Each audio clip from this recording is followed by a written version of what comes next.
सरकार जब शिक्षक एकजुट है तो उसे हमारी मांगे माननी ही पड़ेगी और अंततः एक निष्कर्ष जरूर निकलेगा।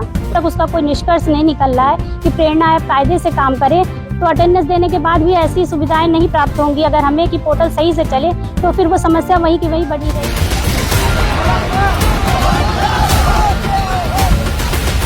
अगेंस्ट में नहीं है, पहले हमारी चीजों को समझे धरातल पे आकर के और हमसे बातें करें और उसका कोई निष्कर्ष निकाल करके हमको दे, जिससे हमारे सारी बहनें जो हैं जिनको डबल ड्यूटी करनी पड़ती है, घर भी देखना पड़ता है और विद्यालय भी देखना पड़ता है, तो जब तक वो नहीं होगा तब तक ये प्रदर्शन और ये धरने चलेगा।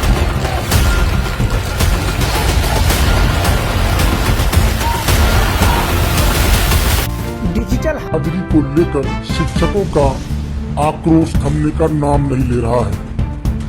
इसी कड़ी में यूपी के सीतापुर में डिजिटल हाजिरी को लेकर शिक्षकों ने डीएम कार्यालय और बीएसए कार्यालय पर जोरदार प्रदर्शन किया। प्रदर्शन के दौरान शिक्षकों ने डीएम कार्यालय को घेरा और जमीन पर बैठकर जमकर प्रदर्शन किया। शिक्षकों के इस प्रदर्शन में भारी तादाद में शिक्षक मौजूद रहे। शिक्षकों ने सबसे पहले डीएम कार्यालय पर पहुंचकर जोरदार सरकार विरोधी नारे लगाए और डिजिटल हाजिरी को सरकार का फैसला गलत बताया, इसे वापस लेने की मांग की। वहीं शिक्षक संघ के अध्यक्ष रविंद्र दीक्षित का कहना है कि जो काला कानून लागू हुआ इसको लेकर सरकार ने कोई होमवर्क नहीं किया। पहले सरकार को शिक्षकों से सुझाव लेने थे और टेबल टॉप करनी चाहिए थी, उसके बाद ही आगे निर्णय लेना चाहिए था। उन्होंने कहा कि पहले शिक्षकों की व्यवहारिक दिक्कतों को दूर किया जाए। टैबलेट जो मुहैया कराए गए हैं यह किस गुणवत्ता के हैं, इसकी जांच कराई जाए।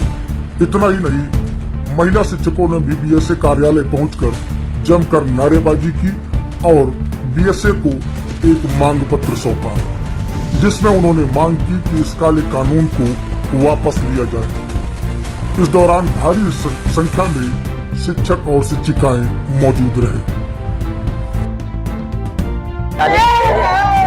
ये जो काला कानून लागू हुआ, इसके संदर्भ में सरकार ने कोई होमवर्क नहीं किया। इतनी बड़ी व्यवस्था लागू करने के लिए सरकार को चाहिए था कि सुझाव लेते, टेबल टॉक करते। हम लोग ऑनलाइन का विरोध कर ही नहीं रहे। हमारे जो व्यवहारिक दिक्कतें उसको दूर कर दिया जाए। उदाहरण तौर पर जो टेबलेट मुहैया कराए गए, ये किस गुणवत्ता के, इसकी जांच तो होनी चाहिए। आपने सिम मांगा, सिम दे दिया। अब सिम के संदर्भ में विकल्प लिया गया था कि आपके क्षेत्र में कौन सी कंपनी का नेटवर्क आता है वो आपको सिम दिए जाएंगे। हम लोगों से विकल्प तो लिए गए, लेकिन सिम एक कंपनी खरीदे थे केवल एयरटेल की पूरे जिले में। अब सिम नेटवर्क आ नहीं रहा, टेबलेट 2M दर्जे के हैं और हमसे कहा जा रहा है आप ऑनलाइन हाजिरी दीजिए। दूसरी बात पर उनकी निगाह में है कि हम शिक्षक समाज को प्रताड़ित करके कहीं न कहीं शिक्षक समाज को समाज में इतना बदनाम करके हम इनको प्रताड़ित करेंगे। और बदनाम इसलिए किया जा रहा है, कहीं न कहीं इसको निजीकरण देने की तैयारी चल